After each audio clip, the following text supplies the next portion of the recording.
1939 में जब कायदे आजम की क़यादत में पाकिस्तान बनाने की करारदाद मंजूर की गई थी और आज इसी मकाम पर मीनारे पाकिस्तान लाहौर पर इमरान खान की क़यादत में पाकिस्तान बचाने की करारदाद मंजूर की जाएगी।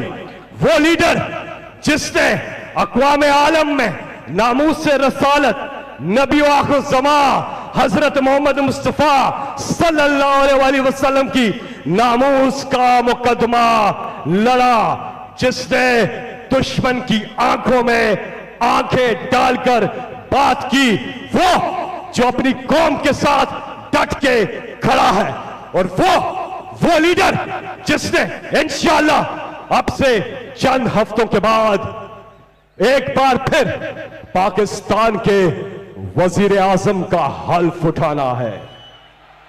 मेरे साथ मिलके जनाब फखरे पाकिस्तान इमरान खान।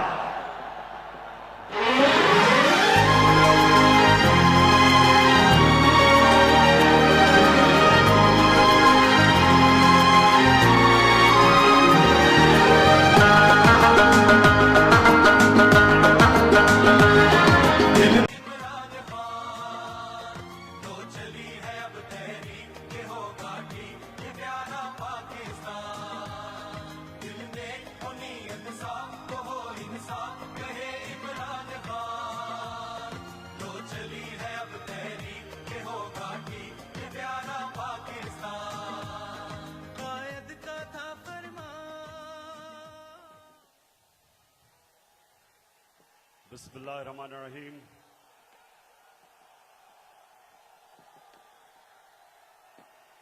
अल्लाह तेरी इबादत करते हैं, तेरे से मदद मांगते हैं।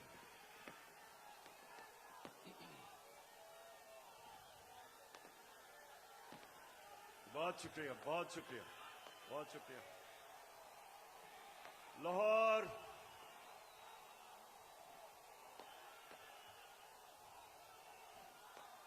शुक्रिया, शुक्रिया। लाहौर मैं आपका जितना भी शुक्रिया अदा करूं वो कम है।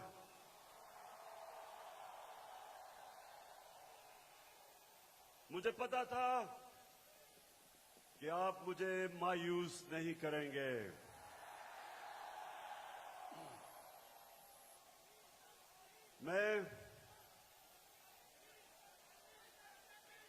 मैंने कभी इतने बड़े जलसे के सामने खिताब नहीं किया। आप सबका शुक्रिया, माशाअल्लाह। अल्लाह का भी शुक्र अदा करता हूं कि उसने आपके दिल में वो शऊर डाला, आपको जगाया। ये अल्लाह का करम है, ये अल्लाह का खास करम होता है जब वो एक कौम को जगा देता है और एक इंसानों के हजूम को एक कौम बना देता है। ये अल्लाह तेरा लाख लाख शुक्र है। लाहौर में इधर पास ही मेयो हॉस्पिटल में पैदा हुआ था और मुझे बचपन से एहसास था।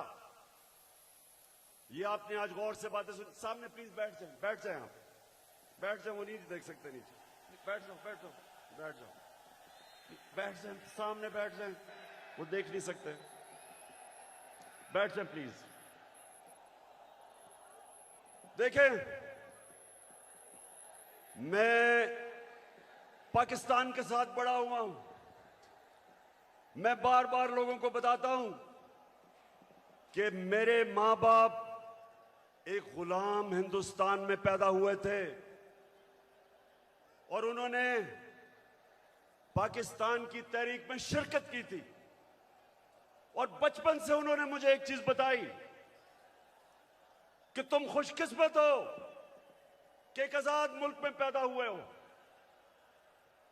और मैंने जब क्रिकेट की ग्राउंडों के ऊपर अपने मुल्क का नाम ऊपर किया और हमारा पाकिस्तान आहिस्ता आहिस्ता आहिस्ता क्रिकेट की दुनिया में ऊपर जाना शुरू हुआ, तो हमें फख्र होता था कि हम वो पाकिस्तानी हैं जो एक आजाद पाकिस्तान को दुनिया में उठा रहे हैं।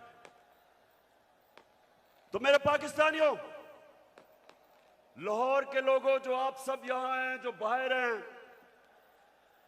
वैसे मैंने कभी इतनी पब्लिक नहीं देखी। मैं फिर से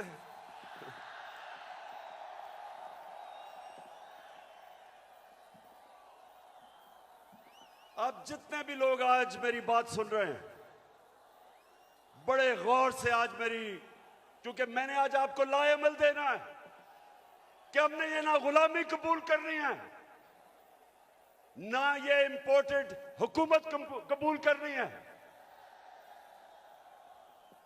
और ये अब आपको पता चला है कि सिलेक्टेड हुकूमत क्या होती है, जो बाहर से सिलेक्ट होके लोगों के ऊपर मुसल्लत की जाती है। ये होती है सिलेक्टेड हुकूमत, जो डरती है इलेक्शन से, जो साजिशों से, जो पैसे लगा के, जमीन खरीद के, बाहर जो साम्राज्य उनकी जूते पॉलिश करके जो आज ऊपर हमारे मुल्क पे मसल्लत की गई है। तो मैं आज आपको लाएमल दूंगा कि मैं किसी सूरत इस हुकूमत को कबूल नहीं करूंगा। मैं इन गुलामों को और पाकिस्तान के करप्ट तरीन लोगों को मैं कभी कबूल नहीं करूंगा। और मैं अभी आपको लाएमल देता हूं, लेकिन उससे पहले यह साजिश क्यों हुई? मेरे लाहौर के लोगों, जरा थोड़ा सा सब्र से सुने, ये साजिश हुई क्यों। मैं जब से वजीर आजम बना, मेरी सबसे बड़ी कोशिश ये थी कि हमारी आजाद फॉरेन पॉलिसी बने। आजाद फॉरेन पॉलिसी का मतलब ये कि हम जो भी फैसले करें अपने लोगों के मफादात के लिए करें। मैं अपने लोगों को किसी बैरूनी मुल्क की उनके मफादात के लिए कुर्बान ना करूं। मेरे फैसले मेरी कौम के लिए हों। ये वो लोग जो आदी हुए थे पाकिस्तानियों को हुक्म देते थे, धमकियां देते थे, एक ही टेलीफोन पे सारी बातें मनवा लेते थे, उनको ये चीज पसंद नहीं आई। मैंने ये भी फैसला किया जिस दिन मैं वजीर आजम बना कि मैं हर इंटरनेशनल फोरम में एक बात उठाऊंगा कि जो इस्लामोफोबिया और हमारे नबी सल्लल्लाहु अलैहि वसल्लम की शान में गुस्ताखी करते थे, मैंने फैसला किया था कि यूनाइटेड नेशंस में उठाऊंगा, ओआईसी में उठाऊंगा, हर फोरम पे उठाऊंगा, क्योंकि हमारे मुसलमानों को, 1.5 अरब मुसलमानों को यह तकलीफ देते थे, वो भी पसंद नहीं आई, वो बाहर के लोगों को पसंद नहीं आई। और तीसरी चीज उनको क्या नहीं पसंद आई कि मैं जितनी भी फॉरेन पॉलिसी थी, चाइना से, रशिया से, मुसलमान ममालिक से, मेरी सबसे बड़ी कोशिश ये होती थी कि मेरी कौम को किसमें फायदा है। मैंने कभी भी किसी से डिक्टेशन नहीं लिया और ना मैंने कभी लेना था। हुक्म किया कि रूस क्यों चले गए, हुक्म आया बाहर से कि आप रूस क्यों गए। मैं रूस इसलिए गया, एक पाकिस्तान में गैस खत्म हो रही है, हमने उसे गैस का कॉन्ट्रैक्ट करना था, लेकिन 2 और चीजें, रूस हमें तेल 30% कम कीमत पे दे रहा था,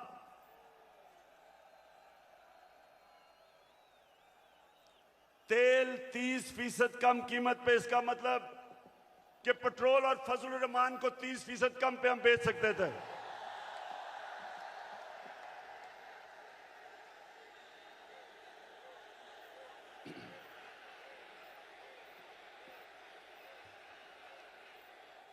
उसके अलावा हमें 20 लाख टन गंदम इंपोर्ट करनी थी रूस से, वो भी हमें 30% कम कीमत पे दे रहे थे। मैं इसलिए गया था कि मेरे लोगों को फायदा था, मेरी आवाम को फायदा था, मैं महंगाई कम कर सकता था।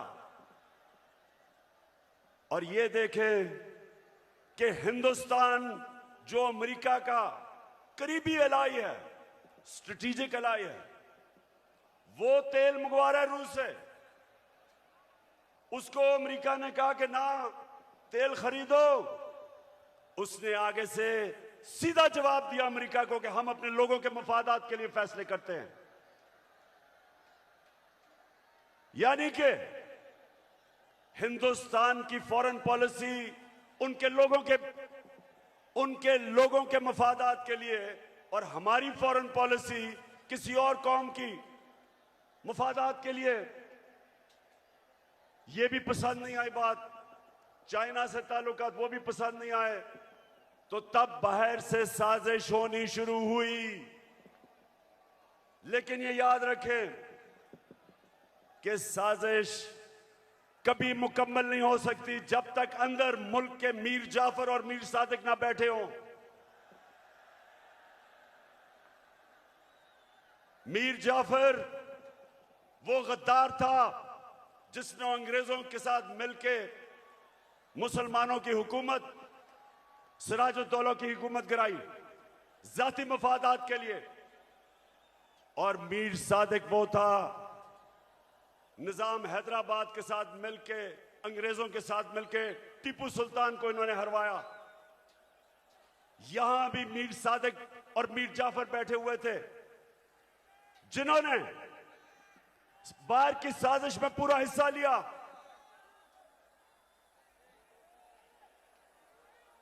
क्या हुआ?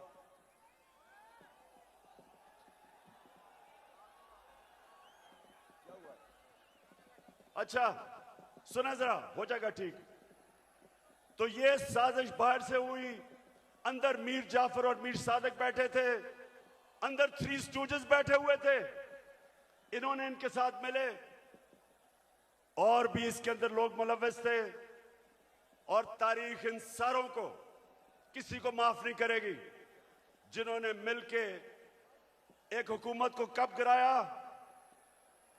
मेरे पाकिस्तानियों ये सुने, हमारी हुकूमत को तब गिराया जब हमारी हुकूमत की, और मैं चैलेंज करता हूं, सबसे बेहतरीन पाकिस्तान की परफॉर्मेंस तहरीक इंसाफ की हुकूमत की थी।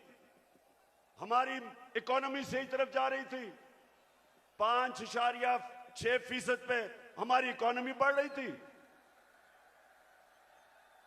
ना नून लीग ने इसका कभी मुकाबला किया, ना पीपल्स पार्टी ने किया। हमारी एक्सपोर्ट्स रिकॉर्ड पे थी, कभी पाकिस्तान की तारीख में 32 अरब डॉलर की एक्सपोर्ट्स नहीं हुई।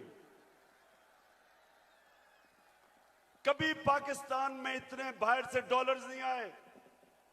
31 अरब डॉलर रेमिटेंसेस बैरून मुल्क पाकिस्तानियों ने हमें भेजी। 31 अरब डॉलर। हम जब हुकूमत में आए थे 19 अरब डॉलर थी। और पाकिस्तान की तारीख में सबसे ज्यादा पैसा हमने इकट्ठा किया टैक्स में, 6000 अरब डॉलर से ऊपर। यह भी पाकिस्तान की तारीख का रिकॉर्ड था। हमने सबसे सारे बर्रे सगीर में जिस मुल्क में सबसे कम बेरोजगारी थी वो पाकिस्तान था। सबको पीछे छोड़ गए हम। और ये कब? जब कोरोना वायरस ने दुनिया में तबाही मचाई हुई थी। पाकिस्तान वो मुल्क है जिसकी दुनिया ने मिसाल दी कि उस मुल्क जिसने सबसे बेहतर कोरोना वायरस को हैंडल किया, अपने लोग भी बचाए, अपने गरीब भी बचाए, अपनी इकोनॉमी भी बचाई।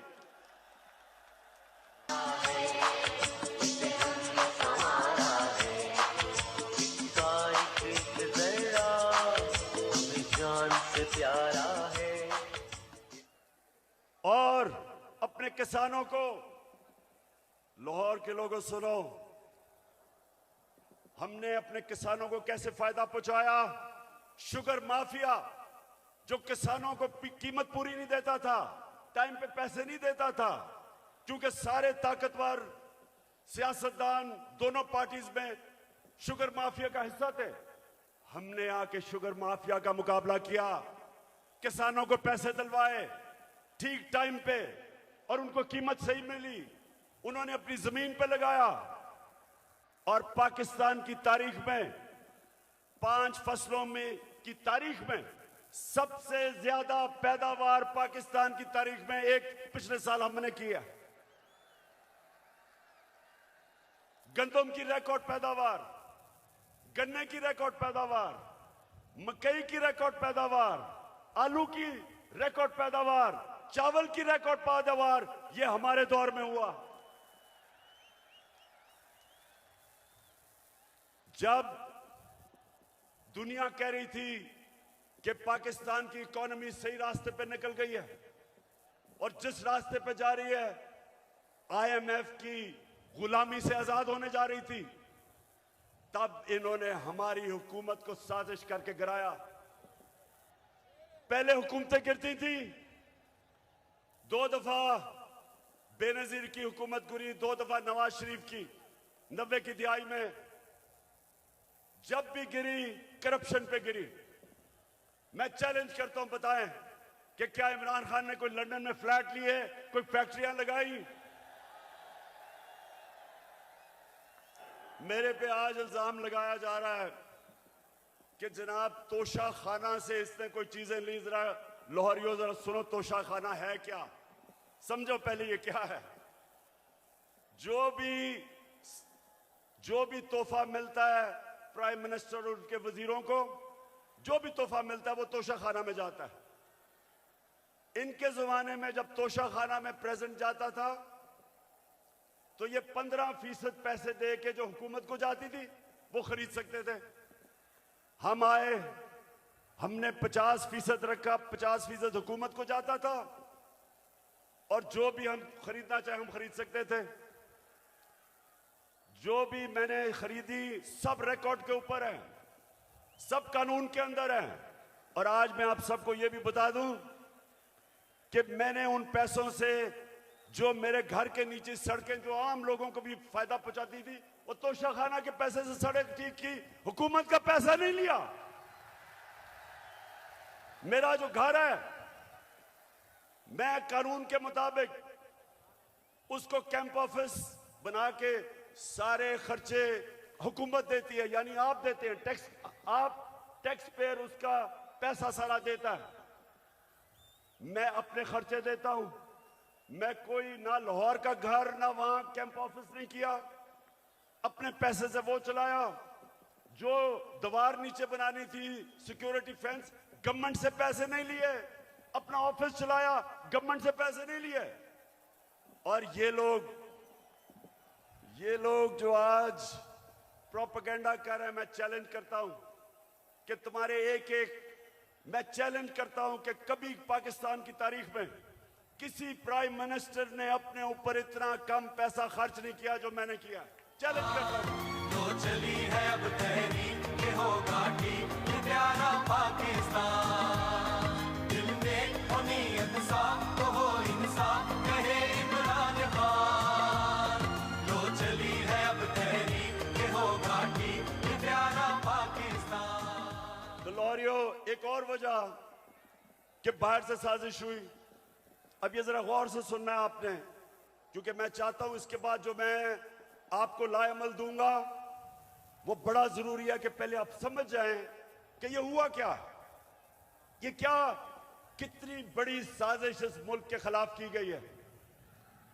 एक और हमारे साम्राज्य जो बाहर बैठे हुए हैं, एक और मसला क्या था कि मैं पहले दिन से, जिस दिन जनरल मुशर्रफ घुटने टेक गया एक टेलीफोन कॉल की अमेरिका से और उनकी जंग में लेके गया, मैं पहले दिन से इसके खिलाफ था। हर फोरम पे मैंने कहा कि ये हमारी जंग नहीं है। हर जगह मैं कहता गया कि पाकिस्तानियों को कुर्बान कर रहे हो किसी और की जंग में। और मैंने यह भी कहा कि अफगानिस्तान में कोई मिलिट्री सोल्यूशन नहीं है, बातचीत से मसला हल होगा। मुझे बुरा भला कहा गया, तालिबान खान कहा गया, मुझे कहा मैं दहशतगर्दों के साथ हूं, मेरी पूरी कैरेक्टर असैसिनेशन हुई। लेकिन मैं क्यों कह रहा था कि हमारी जंग नहीं है? क्योंकि मेरे पाकिस्तानियों, फॉरेन पॉलिसी बनती है, बार बार अपने ज़हन में डाल लो, अपने लोगों के फायदे के लिए। कौन से मुल्क अपने आप को किसी और मुल्क के लिए कुर्बान करता है? 80,000 हमारे लोग शहीद हुए, 6,500 हमारे फौज के नौजवान शहीद हुए, हमारा कबायली इलाका उजड़ गया, 100 अरब से डॉलर से ज्यादा मुल्क को नुकसान हुआ। कभी कोई कमीशन बैठी, कभी किसी ने यह सोचा कि ये किसने हमें इस जंग में लेके गया ताकि आगे से हम इस तरह की हिमाकत ना करें। तो जब मेरे से इंटरव्यूअर ने पूछा कि आप अमेरिका को बेस देंगे, क्या कहा मैंने? और क्या आप मेरे से कोई और उम्मीद रखते थे? एब्सोल्युटली नॉट के अलावा कोई उम्मीद रखते थे? क्योंकि मेरा जीना मरना पाकिस्तान में है, ये मेरा मुल्क है, ये मेरे लोग हैं। मैं क्यों अमेरिका के लिए अपने लोगों को कुर्बान करूं? तो ये भी उनको तकलीफ थी, उनको चाहिए थे चेरी ब्लॉसम बूट पॉलिश करने वाले, जो कहता कि बेगर्स आर नॉट चूजर्स, यानी कि क्योंकि हम मकरूज हैं, हम गुलाम हैं, हम आपके जूते पॉलिश करेंगे। पाकिस्तानियों, ये याद रखो, मैं बार बार आपको एक चीज कहता हूं, कभी किसी जमात को वोट ना दो जिनके लीडर्स के पैसे जायदादें मुल्क से बाहर पड़ी हैं, कभी उनको वोट ना दो। ठीक करेगा सब कप्तान, नया बनेगा पाकिस्तान, नया बनेगा पाकिस्तान, नया बनेगा पाकिस्तान। डट के खड़ा है अब इमरान, नया बनेगा पाकिस्तान। डट के खड़ा है अब इमरान, ठीक करेगा सब कप्तान। क्योंकि जिधर इनके पैसे बाहर पड़े हैं, इनकी जायदादें बाहर पड़ी हैं, इनकी प्रॉपर्टीज बाहर हैं, इनके ऑफशोर अकाउंट्स बाहर हैं, ये याद रखें, ये कभी साम्राज्य का प्रेशर बर्दाश्त नहीं कर सकते। ये वो करेंगे जो उनको हुक्म मिलेगा। उनको इस तरह के करप्ट गुलाम पसंद इसलिए हैं कि ये हमेशा उनके सामने झुके रहेंगे। 400 ड्रोन अटैक हुए पाकिस्तान में। पाकिस्तानियों, 400 ड्रोन अटैक हुए यहां। कोई दुनिया में मिसाल ही नहीं कि जिस मुल्क के लिए आप जंग लड़ रहे हैं वो आपके ऊपर ही बमबारी कर रहा है, इसकी कोई मिसाल नहीं मिलती। 400 ड्रोन अटैक हुए पाकिस्तान में। एक दफा कभी नवाज शरीफ के मुंह से एक दफा निकला कि ये आप बड़ा गलत कर रहे हैं, ये सारे ह्यूमैनिटेरियन लॉज के खिलाफ है, ये कानून के खिलाफ है कि जज, जूरी, एक्सिक्यूशनर 4,000 मील दूर बैठ के एक बटन दबाता है और लोग मर जाते हैं, नीचे बम फट जाते हैं। ये 400 ड्रोन अटैक्स हुए पाकिस्तान में। एक लफ्ज इनके मुंह से नहीं निकला। मैं निकला सड़कों पे, मैंने धरने किए ड्रोन्स के खिलाफ, मैंने हर जगह अपनी आवाज बुलंद की, लेकिन इनके मुंह से एक लफ्ज नहीं निकला, क्योंकि ये अपने पैसे के गुलाम हैं और पैसे बाहर पड़े हुए हैं इनके। और मेरे पाकिस्तानियों, जो मुझे सबसे ज्यादा तकलीफ है, आप में अभी हौसला है ना, मैंने आपसे बड़ी जरूरी बातें करनी है।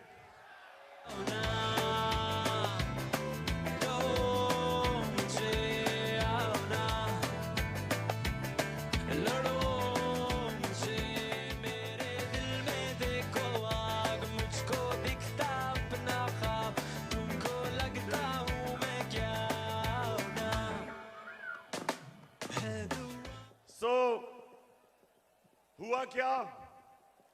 बाहर से साजिश प्लान हुई, अंदर मीर जाफर बैठे हुए थे। हमें एक मुरासला आता है, हमारे एम्बेसडर से मीटिंग होती है एक अमेरिकी ऑफिशियल की, और उधर वो उसको क्या कहता है, ये जरा सुने, तकब्बर सुने जरा उसका तकब्बर। हमारे एम्बेसडर को कहता है कि अगर तुमने इमरान खान को इस नो कॉन्फिडेंस मोशन में ना हराया तो पाकिस्तान को बड़ी मुश्किलों का सामना करना पड़ेगा। तकब्बर सुने, 22 करोड़ हमारी अवाम, दुनिया का 5वां छठा बड़ा मुल्क, और एक ऑफिशियल हमारे एम्बेसडर को कह रहा है कि अगर तुमने इमरान खान को, ये जो उसके खिलाफ नो कॉन्फिडेंस मोशन आ रहा है, अभी आया नहीं था, उसको पहले ही पता था, कहता कि अगर ये आपने इसको ये अगर कामयाब ना हुआ इसके खिलाफ तो पाकिस्तान को बड़ी मुश्किलों का सामना करना पड़ेगा। लेकिन अगर कामयाब हो गया, और ये सुनो मेरे पाकिस्तानियों, कहता अगर कामयाब हो गया तो हम पाकिस्तान को माफ कर देंगे।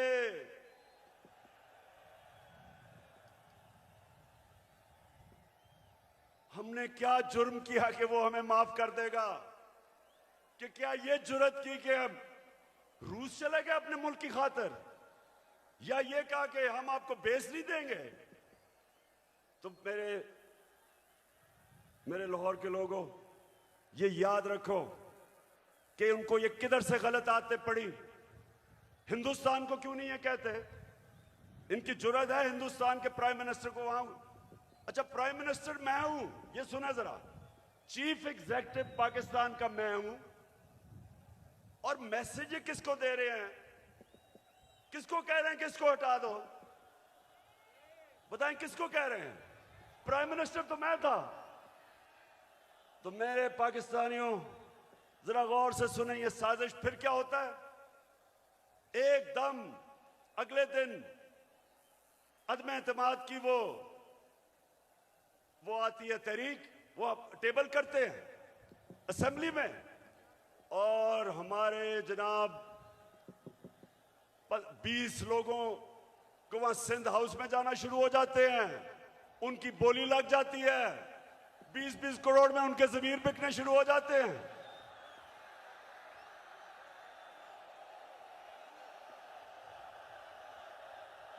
मैं तो देखूंगा, मैं तो देखूंगा, तुम भी देखोगे। और फिर जो हमारे इत्तेहादी हैं, मैं मुनसिलाई आजाद को खराज तहसीन पेश करता हूं, आप वाहिद रह गए, बाकी सारे चले गए। मैं तो देखूंगा, मैं तो देखूंगा, उनकी कीमतें लगी, बोलियां लगी, जैसे बकरा ईद पे बकरे बिकते हैं, बंद किया जनाब उनको सिंध हाउस के अंदर, सिंध से पुलिस लेके आए। सोचिए ये पाकिस्तान में हो रहा है। मैं अपनी आज बड़े अदब से मैं अपनी अदालतों से पूछता हूं कि क्या ये आइन के खिलाफ नहीं है, ये कानून के खिलाफ नहीं है कि बिक रहे हैं बकरों की तरह? अवाम से वोट लेके आए हमारे टिकट पे, और वहां जाके उनकी बोलियां लग गई। यानी ये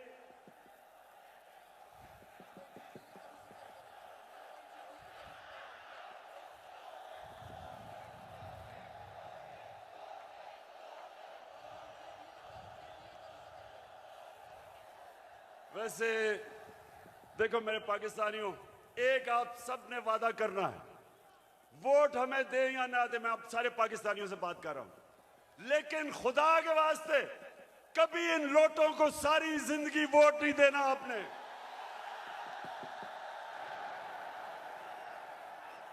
जमीर फरोशों को, जिनका ना कोई दीन है ना ईमान है, ना उनमें शर्म है, कि सारी जिंदगी उनके बच्चों के ऊपर धब्बा लगेगा कि ये हैं वो लोग जिन्होंने अपने आप को बेचा, अपने जमीरों को बेचा, सारी जिंदगी के लिए इनके ऊपर एक मोहर लगे कि कभी ये सियासत के पास ना आए।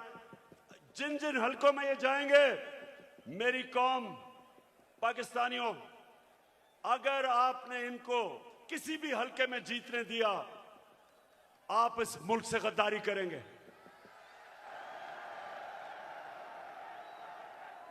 और फिर जो होता है वो तारीख का हिस्सा है। अदालतें भी 12 बजे खुल जाती हैं।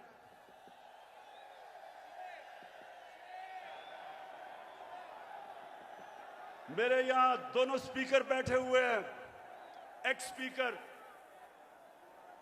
असद कैसर भी बैठा हुआ है और कासिम सूरी, दोनों हीरो हैं।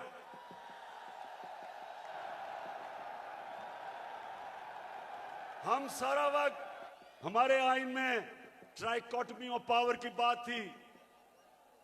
हमारे आइन में यह था कि सुप्रीमेसी ऑफ पार्लियामेंट, लेकिन ये सब हमने अपनी आंखों के सामने,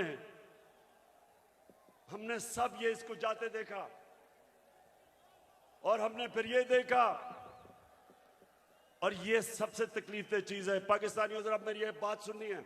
सबसे तकलीफदेह चीज क्या है कि इस मुल्क के सबसे बड़े डाकू 30 साल से जो इस मुल्क को लूट रहे थे, जिनके ऊपर करप्शन के केसेस थे, जो जमानत पे थे, उनको इस कौम के ऊपर मुसल्लत किया गया।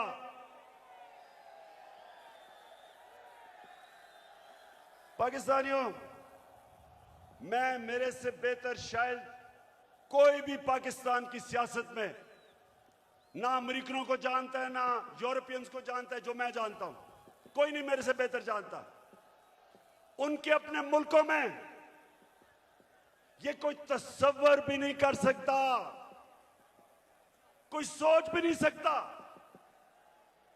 कि एक आदमी जमानत पे हो, उसको पार्लियामेंट तो दूर की बात है, उसको चपड़ासी भी बना दे। या उन्होंने हमारा प्राइम मिनिस्टर बना दिया और उसके बेटे को, जो सारा लाहौर जानता है कि हर एक एक चीज के ऊपर रिश्वत लेता था, उसको चीफ मिनिस्टर का कैंडिडेट बना दिया। मैं ये सोचता हूं, आज मेरे पाकिस्तानियों सुनो जरा, मैं ये सोचता हूं, क्योंकि मैं उन माशरों को बड़ी अच्छी तरह जानता हूं कि वो हमें कितनी हकारत से देखते हैं। हमें वो क्या समझते हैं कि चोरों के हमारे ऊपर मुसल्लत कर दिया। खुद सोचो, 20 साल ये जो आज बैठे हुए हैं, ये एक दूसरे को चोर कहते रहे हैं। क्या ये चेरी ब्लॉसम ने नहीं कहा था कि मैं आसिफ जरदारी का पेट फाड़ के पैसा निकालूंगा? ये क्या लोगों को बेवकूफ समझते हैं? क्या नवाज शरीफ ने 2 दफा आसिफ जरदारी को जेल में करप्शन पे नहीं डाला था? और क्या आसिफ जरदारी ने हुदैबा पेपर मिल का अरबों रुपए का केस नवाज शरीफ और शहबाज शरीफ पर नहीं किया था? और क्या ये दोनों मिलके फजल रहमान को डीजल नहीं कहते थे?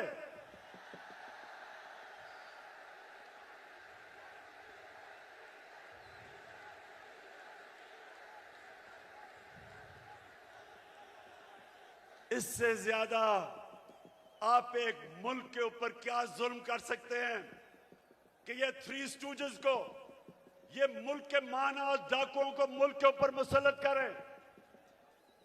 मैं आपको आज ये बता रहा हूं, जब तक मैं जिंदा हूं मैं इनका मुकाबला करूंगा, मैं कभी इनको तस्लीम नहीं करूंगा।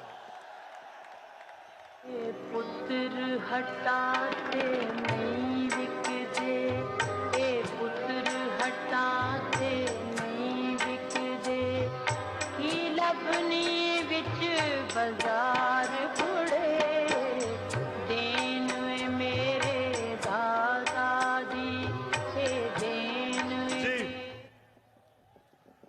पाकिस्तानियों, अब ये जरा मेरी बात सुना।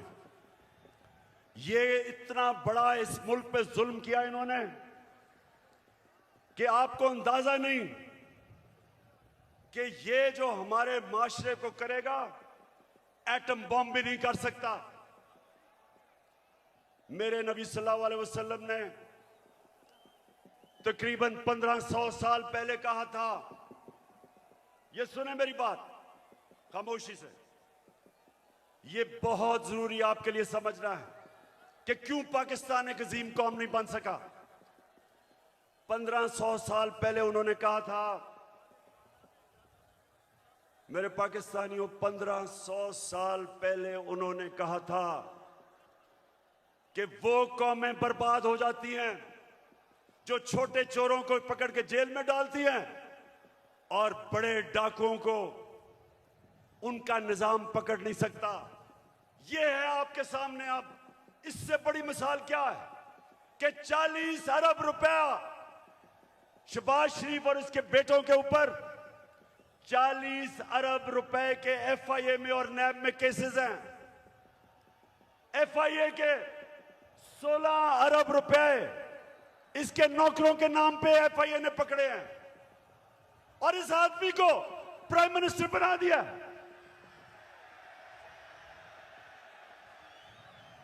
मैं आज सारी दुनिया से पूछता हूं, अपनी सारी कौम से पूछता हूं कि मुझे यह बताएं आप कि वो जो एफआईए के, और मैं उनको खराज तहसीन पेश करता हूं एफआईए के ऑफिसर्स को, जिन्होंने इसके केस निकाले और पकड़े।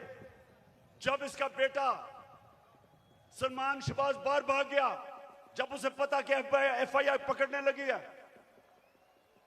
उससे पहले दमाद इनकी अपनी हुकूमत में, जब नून लीग की हुकूमत थी, इसका शहबाज शरीफ का दमाद बाहर भागा करप्शन के केसेस से डर के। नवाज शरीफ के दोनों बेटे बाहर भागे क्योंकि वो बता नहीं सकते थे कि अरबों रुपए की प्रॉपर्टीज इनके पास लंदन में किधर से आई। इसहाक डार प्राइम मिनिस्टर के प्लेन पे नून लीग की हुकूमत में बाहर भागा, उसके बेटे बाहर भागे हुए हैं। ये लोगों को हमारे ऊपर मुसल्लत किया जा रहा है। 95% इनके ऊपर केसेस हमारे दौर में नहीं बने, पहले के बने हुए हैं। और ये लोग आज जिधर आके बैठ गए, मुझे ये बताएं कि कौन सा गवर्नमेंट ऑफिसर इनके खिलाफ एक्शन लेगा? कब आगे से एफआईए कब इनके खिलाफ एक्शन लेगी? जब उनको पता ये होगा कि ये तो उनके ऊपर इंतकामी कार्रवाई करेंगे अगर वापस आ गए।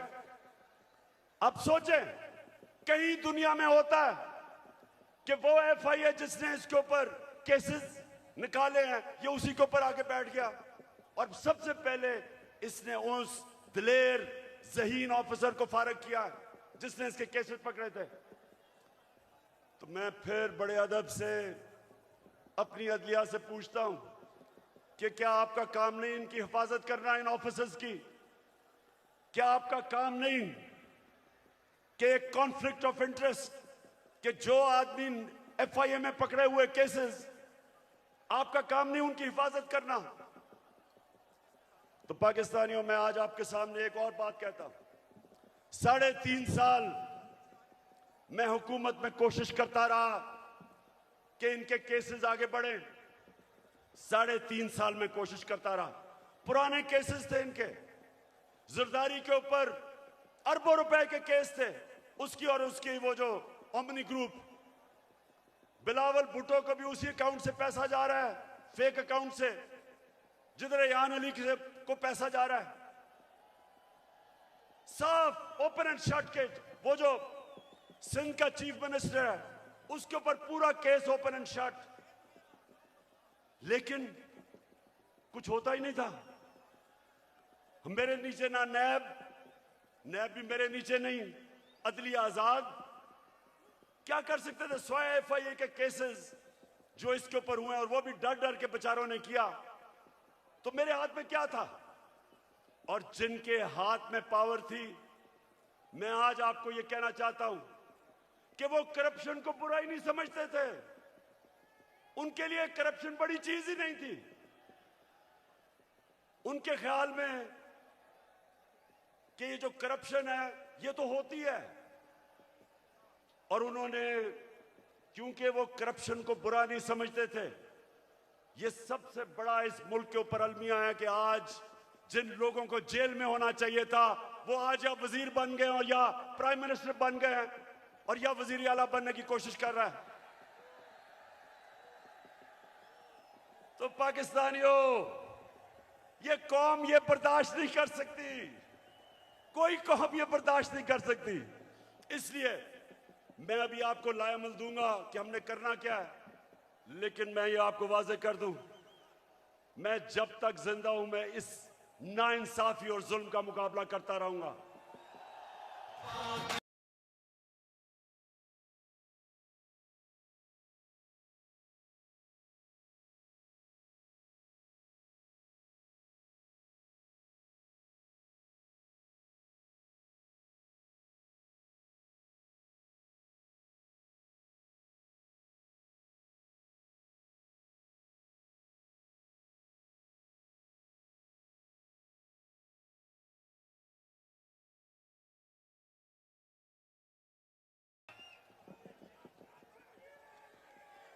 पाकिस्तानियों, लाहौर के मेरे बाशऊर शहरियों,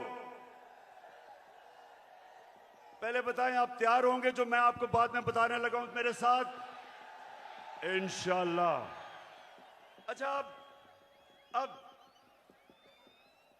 अब मैं आपको जिस चीज की मुझे और बहुत तकलीफ है कि वो केसेस जो भी ताकतवर है यहां, उनको हमारा इंसाफ का निजाम कानून के नीचे ला ही नहीं सकता। अब ये सोचें कि जब हमारे नबी सल्लल्लाहु अलैहि वसल्लम ने कहा था कि कौम तबाह हो जाती जब ताकतवर को नहीं पकड़ती, डाकू को और सिर्फ छोटे चोरों को पकड़ती है, उनकी सोचें, उनकी हिकमत, यानी उनमें अल्लाह ने उनको सबसे दुनिया का अजीम आदमी किसी वजह से बनाया था और हमें हुक्म किया था कि उनकी सुन्नत पे चलो। देखें, छोटा चोर भैंस चोरी कर लेगा, मोटरसाइकिल चोरी कर लेगा, ज्यादा से ज्यादा गाड़ी चोरी कर लेगा, कितना पैसा बना लेगा। लेकिन जब बड़ा डाकू चोरी करता है, अरबों रुपए की चोरी करता है, अब वो बिस्तर के नीचे नहीं वो पैसा रख सकता, वो बैंक में नहीं डाल सकता क्योंकि पकड़ा जाएगा, लिहाजा वो पैसा मुल्क से बाहर भेजता है, दुगना नुकसान करता है, चोरी भी बड़ी करता है। और जब वो पैसा मुल्क से बाहर भेजता है, जिसको मनी लॉन्ड्रिंग कहते हैं, तो वो डॉलर खरीद के भेजता है। जब वो डॉलर खरीदता है, डॉलर के ऊपर प्रेशर पड़ता है, रुपए की कीमत गिरती है, जब रुपया गिरता है महंगाई आती है, गुर्बत बढ़ती है। आज ये हाल है कि यूनाइटेड नेशंस के सेक्रेटरी जनरल ने एक कमेटी बनाई है जिसको कहते हैं फैक्ट टाइप पैनल। उस पैनल को उसने कहा इन्वेस्टिगेट करो कि क्या वजह है कि गरीब मुल्क गरीब हो रहे हैं और अमीर मुल्क अमीर हो रहे हैं। आपको पता है उस पैनल ने क्या, उसने जब इन्वेस्टिगेट किया तो क्या चीज सामने आई कि हर साल, पाकिस्तानियों इधर और से सुनो, हम IMF से हम सिर्फ 6 अरब रुपए के कर्जा जब लेते हैं तो हमें उनकी हर बात माननी पड़ती है। हमें मुल्क के ऊपर एक जंजीर डाल जाती है गले में 6 अरब डॉलर पे। तो हर साल गरीब मुल्कों से जो पैसा जाता है अमीर मुल्कों में, ऑफशोर अकाउंट्स में, लंदन फ्लैट्स में, वो 1700 अरब डॉलर है। 1700 अरब डॉलर हर साल गरीब मुल्कों से चोरी होकर अमीर मुल्कों में जाता है। हमारे मुल्क से अंदाजा लगाया जाता है 15 अरब डॉलर हर साल बाहर जाता है चोरी करके। और वो कौन करता है? वो भैंस चोर या मोटरसाइकिल चोर नहीं करता, वो ये बड़े बड़े डाकू जो आज ऊपर मुसल्लत कर दिए हैं, ये चोरी करके पैसा बाहर भेजते हैं। और इसलिए मेरे पाकिस्तानियों, इनका मुकाबला करना है हमने। ये है हमारी हकीकी आजादी की जंग, जो मैं आपको आज तैयार करवाने आया हूं उसके लिए। फिर से तू अड़ जा, फिर से तू डट जा, फिर से वो बल्ला घुमा। एक और कदम बढ़ा, फिर से वो लम्हा दोहरा, जब जीत के आया था, फिर से वतन को जिता। एक और कदम बढ़ा, फिर से वो लम्हा। ये मैंने सुना है कि ये मीर जाफर की हुकूमत ने फैसला किया है कि कमीशन बनाएंगे उमर आसरे के ऊपर। शहबाज शरीफ, तुम और तुम्हारी फैमिली से ज्यादा झूठे लोग दुनिया में आए नहीं हैं। तुम्हारे से ज्यादा करप्ट लोग इस दुनिया में नहीं आए। आपने तो जाके लाहौर हाई कोर्ट में गारंटी दी थी कि नवाज शरीफ वापस आ जाएगा।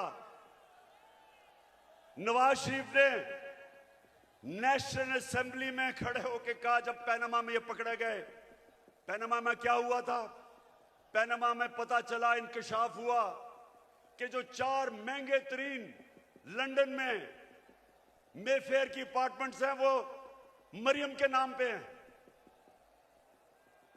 तो जब पैनामा में ये इंकशाफ हुआ तो नवाज शरीफ ने असेंबली में जाके कहा कि ये हैं वो दस्तावेज जो साबित करते हैं कि ये लीगल खरीदे गए हैं। वो सारे दस्तावेज जाली निकले। फिर सुप्रीम कोर्ट में कहा, कहता कतरी खत आ गया। वो कतरी खत कहता है कि हमने कैसे अपार्टमेंट लिए, वो भी जाली निकला। फिर मरियम ने सुप्रीम कोर्ट में कहा, एक ट्रस्ट डीड उसने दिखाई। अब ट्रस्ट डीड क्या कहती है? उन्होंने कहा जी ये मेरे भाइयों के मेरे बीच में ये ट्रस्ट डीड थी।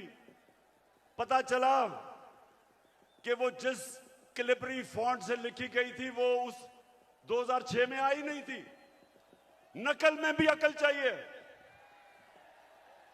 और फिर इनके लाहौर में जो इन्होंने लूट मार की एलडीए में, हर थोड़ी देर के बाद आग लगती है और उनके रिकॉर्ड जल जाते हैं।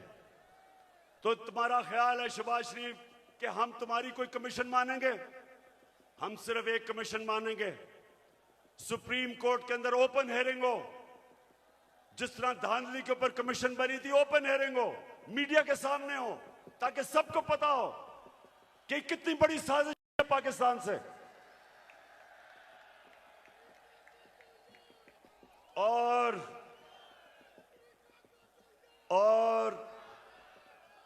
ये जो भी चीफ इलेक्शन कमिश्नर है, ये जो चीफ इलेक्शन कमिश्नर है, इसको तो नून लीग के अंदर कोई ऑफिस का ओहदा दे दो। इसका जितना इसने तहरीक इंसाफ के खिलाफ काम किया आके, मैं तो कहता हूं कि नून लीग के लोग भी शर्म आती है उनको काम करते हुए कि सारे फैसले हमारे खिलाफ। फॉरेन फंडिंग केस क्या है? हमें बैरून मुल्क पाकिस्तानियों ने पैसे भेजे। वो पाकिस्तानी जो कि 31 अरब डॉलर इस मुल्क को भेजते हैं जिस पे पाकिस्तान चलता है, वो फॉरेन फंडिंग नहीं है। और हमने इनको बार बार कहा है कि जब भी आप इन्वेस्टिगेट करें तो नून लीग की भी साथ इन्वेस्टिगेशन करें, पीपल्स पार्टी की भी करें। और लाहौर के लोगों, मैं आपके सामने दावा करता हूं कि जब भी हमारी सामने इन्वेस्टिगेशन होगी, दूध का दूध पानी का पानी हो जाएगा। एक पार्टी होगी पाकिस्तान की तारीख में जो पॉलिटिकल फंड रेजिंग करती है, लोगों से पैसे इकट्ठे करती है। इनके पैसे वो बिजनेसमैन देते हैं जिनके साथ मिलकर ये पैसे बनाते हैं, उनको कॉन्ट्रैक्ट्स दिलवाते हैं, फिर उनसे पैसे लेते हैं। एक एक का नाम भी मुझे पता है। उनसे पैसे लेते हैं। इनके पास कोई फंड रेजिंग का तरीका नहीं है। तो मैं चैलेंज करता हूं कि अगर हिम्मत है तो हम तीनों के इकट्ठे केस सुनो, ताकि सारी कौम को पता हो, सारी कौम के सामने आए कि किससे सही माने में पैसे इकट्ठे करें और कौन 2 नंबरी से पैसे इकट्ठे करता है। वतन की हालत को सुधारो, तब्दीली आ गई है यारो।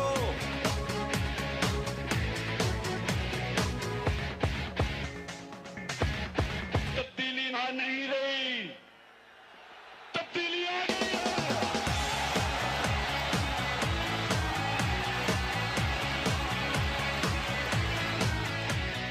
अब गरीब न... वैसे मैं सोचता हूं ये नून लीग के और पीपल्स पार्टी के लोगों को मैं सोचता हूं, और वो डीजल वाले के लोगों को भी, कि मुझे ये बताएं कि कोई आपको शर्म नहीं आती कि वहां जरदारी फैमिली के अलावा कोई नहीं आता ऊपर, यहां शरीफ फैमिली के अलावा कोई नहीं आता, उधर फजल रहमान के बेटों के अलावा कोई नहीं आता। कोई आपको शर्म नहीं आती कि किसी में सलाहियत नहीं ऊपर आने की? हमारी पार्टी में क्यों नहीं है? बताएं मेरा कौन सा रिश्तेदार है, बताएं कौन है रिश्तेदार, कौन सा दोस्त है मेरा पावर में? क्योंकि मेरिट के ऊपर चल रहे हैं हम। ये खानदानी पार्टीज, मैं इनके ऊपर हैरत मुझे होती है कि क्यों नहीं इनको अजीब लगता कि वो एक बच्चे को बाहर से उर्दू उसको पूरी आती नहीं, उसके सामने बड़े बड़े झुके हुए होते हैं। वो जब नवाज शरीफ प्रेसिडेंट ओबामा को मिला पर्चियां पकड़ के, तो जिसकी काम पे टांग रही थी, 14 साल हो गए उर्दू नहीं आ रही सही तरह, करते करते में फर्क ही नहीं पता चलता उसको। तो दूसरी तरफ वो मरियम तैयार है, जिसने जिंदगी में 1 घंटे का काम नहीं किया, वो तैयार बैठी है, उसका बेटा तैयार बैठा है, उनके रिश्तेदार तैयार बैठे हैं सबके। तो कोई इनके लोगों को कोई एहसास नहीं कि ये हैं कौन, इनकी सलाहियत क्या है स्वाय चोरी करने के, कि इनके अलावा कोई ऊपर ही नहीं आ सकता।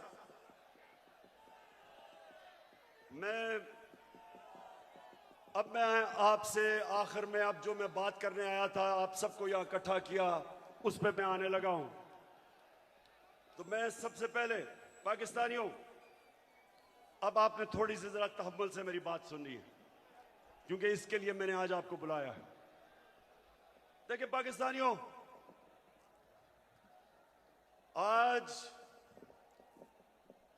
आज वो दिन है, 84 साल पहले इलामा इकबाल इस दुनिया से गए थे। सामने उनका मज़ार है, और वो एक ऐसा इंसान था, शायद ही कोई ऐसा ज़हन 500 साल में मुसलमान दुनिया में आया हो। और इलामा इकबाल की जो पूरी कोशिश थी कि एक गुलाम कौम को उठाए, जिंदा करे गुलाम कौम को, उनकी इतनी शायरी है। लेकिन जो मुझे सबसे ज्यादा पसंद है, और आज जो मैं एक फिक्रा कहना चाहता हूं, कि उस रिस्क से मौत अच्छी है जिस रिस्क से परवाज में आती है कोताही।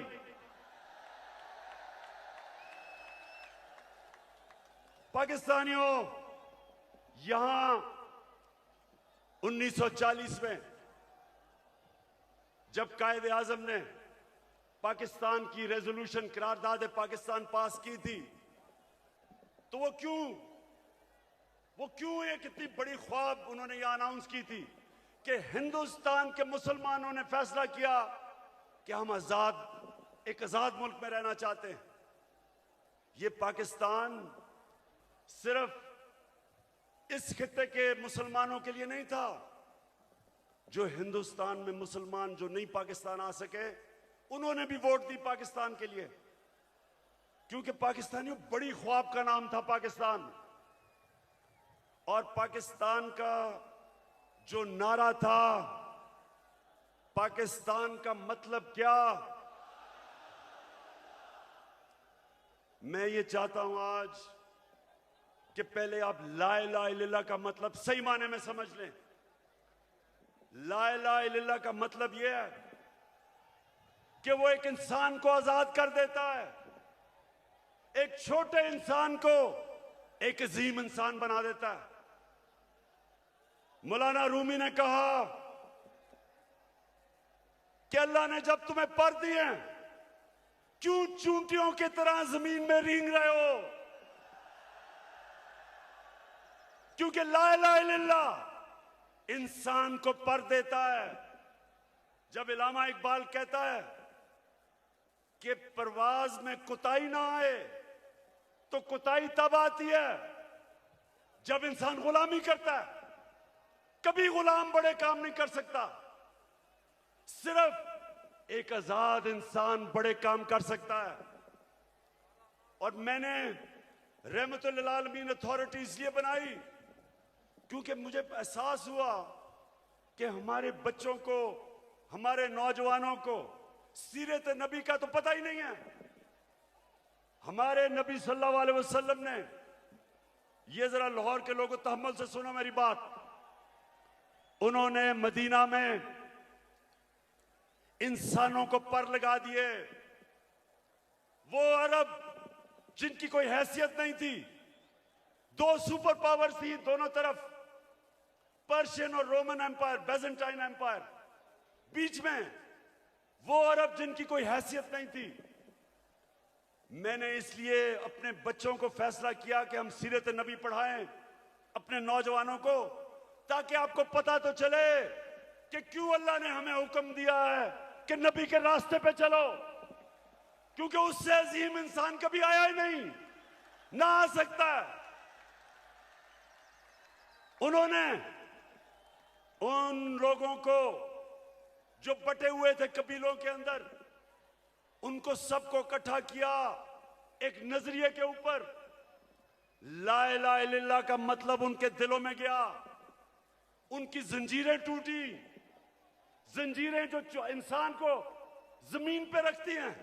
इकबाल के शाहीन बने वो, दुनिया की उन्होंने इमामत की, और ये दुनिया की तारीख का हिस्सा है, ये सारी दुनिया की तारीख का हिस्सा है जिसका हमें पता ही नहीं है कि उन्होंने क्या किया था, जो इंसानों की जंजीरें तोड़ के उन सबको दुनिया की लीडर्स बना दिया।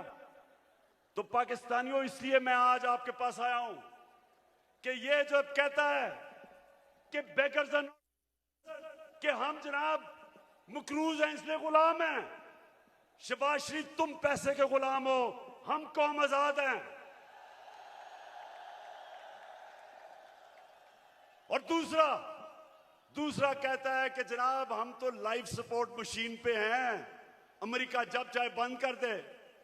शर्म करो, शर्म करो कि 22 करोड़ लोगों को तुमने गुलाम बना के रख दिया, क्योंकि तुम खुद गुलाम हो, तुम्हारे पैसे बाहर पड़े हैं, अपने पैसों की पूजा करने वाले तुमने। हम जो एक बड़ी अजीम ख्वाब पाकिस्तान जो बनना था, आपने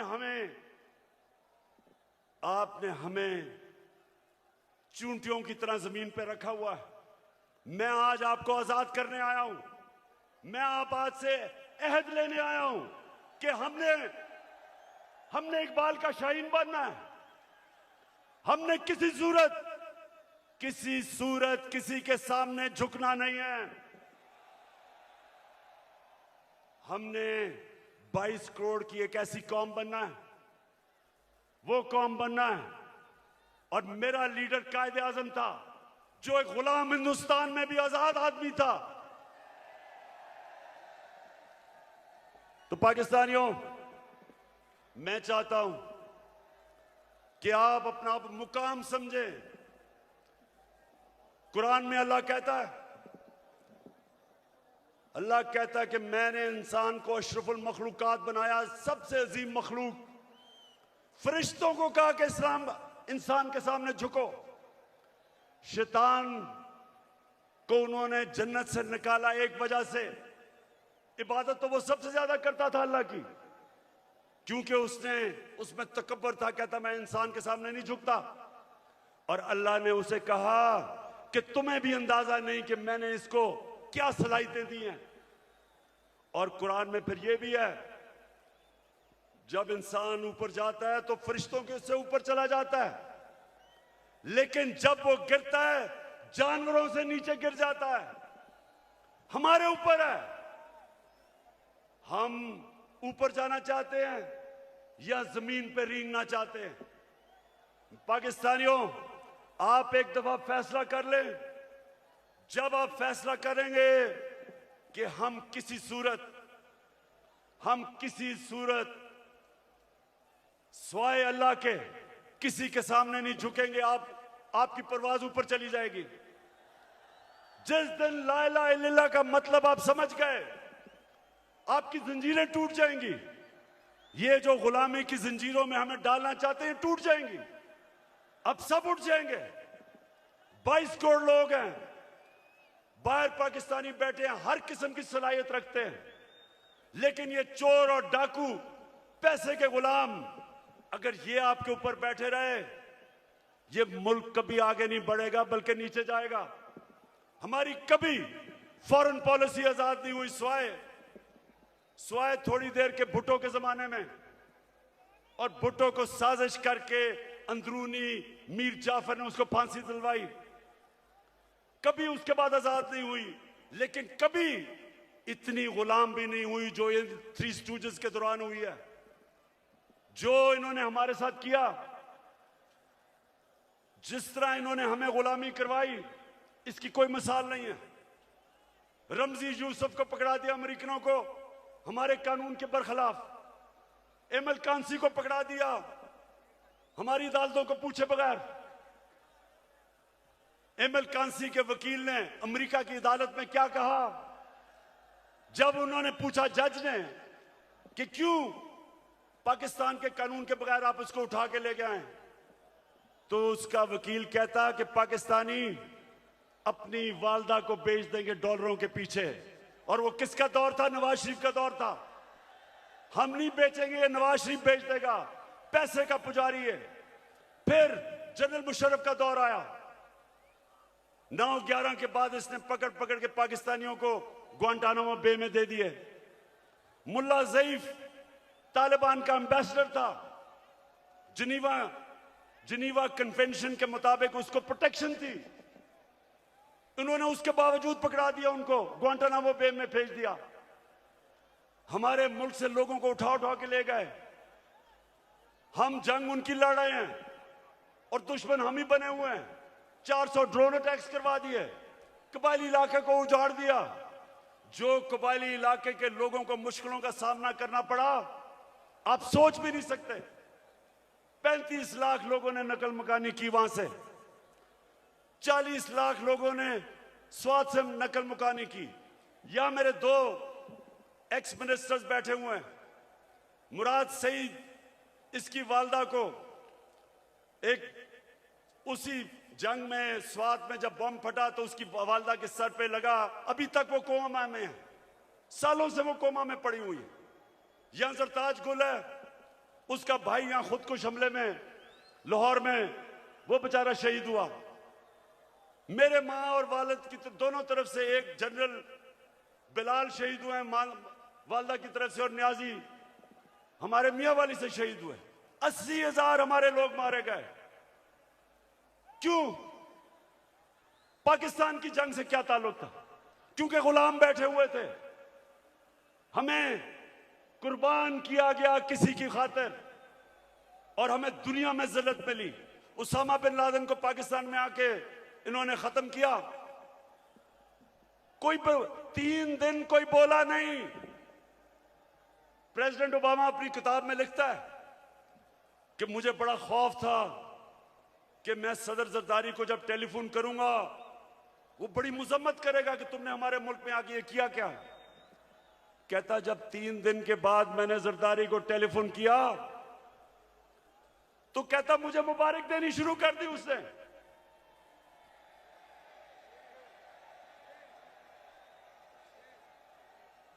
किसी के मुल्क में आके जो आपकी जंग लड़ रहा है, उसी मुल्क में आके आप किसी को मार दें और आपको बताएं भी ना, और वो सारी लीडरशिप हमारी पैरों में पड़ी हुई थी। पाकिस्तानियों याद रखें, कभी आपकी कभी दुनिया इज्जत नहीं करेगी जब तक आप अपनी खुद इज्जत नहीं करेंगे। तो मैं आज आपके पास जो पैगाम लेके आया हूं वो ये कि हमने फैसला किया है कि पाकिस्तान की हकीकी आजादी की तहरीक चलाना। हमारे ये मुखालिफ समझते हैं कि जी मीनार पाकिस्तान के बाद क्या होगा। कान खोल के सुन लो,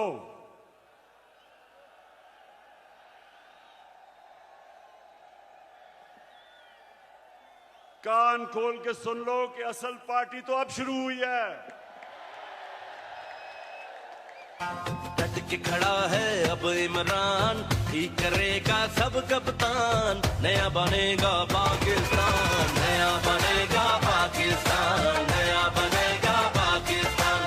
डट के खड़ा है अब इमरान, नया बनेगा पाकिस्तान, डट के खड़ा है अब इमरान, ठीक करेगा सब कप्तान, नया बनेगा पाकिस्तान, नया बनेगा पाकिस्तान, नया बनेगा पाकिस्तान। हमने सारे पाकिस्तान, ये मैं तहरीक इंसाफ को कॉल नहीं दे रहा, मैं अपने सारे पाकिस्तानियों को कॉल दे रहा हूं, बल्कि मैं नून लीग और पीपल्स पार्टी के लोगों को जो इस मुल्क में आजादी चाहते हैं, जिनको पता नहीं कि कितनी बड़ी साजिश हुई है, मैं उनको भी आज पैगाम दे रहा हूं कि आपने सबने तैयारी करनी है। गली गली, मोहल्ले मोहल्ले, शहरों में, गांवों में आपने सबने तैयारी करनी, आज से शुरू करनी है। आपने मेरी कॉल की इंतजार करनी है जब मैं आप सबको इस्लामाबाद बुलाऊंगा।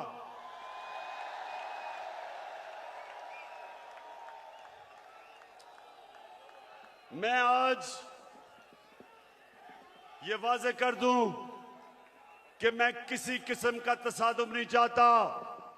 ये मेरा मुल्क है, मेरे कोई इस मुल्क के बाहर जाने की जगह नहीं। ये तो जब भी थोड़ी मुश्किल आती है बाहर भाग जाते हैं। ऐसे लगता है कि ये बर्तानिया की क्वीन को इनके रिश्तेदार है, सारे वहीं भाग जाते हैं। वो इसहाक डार, वो यहीं इधर ही पुराने शहर में, उसका बाप की साइकिलों की दुकान थी, बड़ा मेहनत का आदमी था, लेकिन आजकल उनको जरा देखें, लगता है वो कोई बर्तानिया का लॉर्ड था। तो ये वो लोग हैं, ये वो लोग हैं जब मुश्किल पड़ती है बाहर भाग जाते हैं। हमारा मेरा जीना मरना पाकिस्तान है। किसी किस्म का मैं तसादुम नहीं चाहता अपने मुल्क में। हमारी फौज है, हमारी पुलिस है, और फौज का भी मैं ये कह दूं कि अगर हमारे पास एक ताकतवर फौज ना होती तो आज पाकिस्तान के 3 टुकड़े हुए होते। हमारे जो दुश्मन हैं वो सिर्फ इसलिए कामयाब नहीं हुए कि माशाअल्लाह हमारी कौम अपनी फौज के साथ खड़ी है। हमारी फौज ने एक गलत फैसला मुशर्रफ ने किया, गलत फैसला उसने किया, लेकिन हमारी फौज ने जिस तरह की कुर्बानियां दी, वो कुर्बानियां ना देते तो आज पाकिस्तान का भी वो जो शाम और इराक का हाल है वो होता। तो हम आज दाद देते हैं अपनी फौज को, अपनी पुलिस को। हम चाहते हैं कि हमारी पुलिस भी एक मजबूत पुलिस फोर्स बने। हम कोई किसी किस्म की इस मुल्क को नुकसान नहीं पहुंचाना चाहते, लेकिन हम किसी सूरत इस इंपोर्टेड हुकूमत को तस्लीम नहीं करेंगे। जो भी हो, ये जब समझते हैं कि ये तहरीक खत्म हो जाएगी, तहरीक अभी जोर पकड़ेगी। मैंने अपनी सारी पार्टी के बड़े बड़े सीनियर्स को कहा है कि इन्होंने निकल जाना है सारे पाकिस्तान में। आपने जाके लोगों को तैयार करना है। अपनी हकीकी आजादी की तहरीक में सबको शामिल करना है। आपने अपने इलाकों से निकल के और सीनियर लीडरशिप ने पाकिस्तान के उन इलाकों में जाना है ताकि लोग तैयार हों, मेरी कॉल की इंतजार करें। और मैं सिर्फ एक चीज चाहता हूं, कोई और चीज नहीं चाहता। मैं चाहता हूं कि जल्दी से जल्दी इलेक्शन अनाउंस किए जाएं। हम एक जमहूरी पार्टी हैं, हम जमहूरियत चाहते हैं, लेकिन हम कभी भी इस सिलेक्टेड इंपोर्टेड हुकूमत को कभी तस्लीम नहीं करेंगे। एक ही तरीका है, जिनसे भी गलती हो गई, एक ही तरीका है गलती ठीक करने का, फौरी इलेक्शन करवाओ।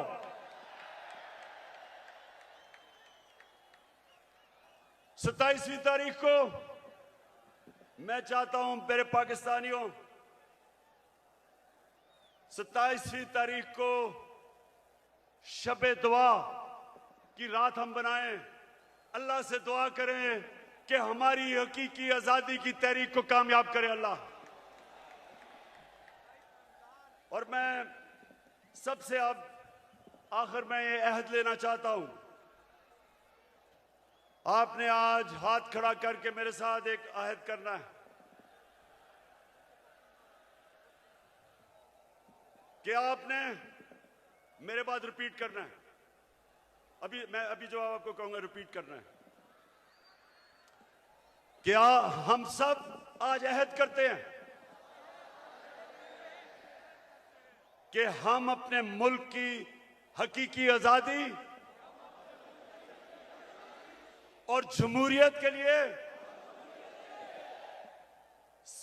हर वक्त जद्दोजहद करेंगे, तब तक जद्दोजहद करेंगे जब तक इलेक्शन अनाउंस नहीं होते। पाकिस्तान जिंदाबाद।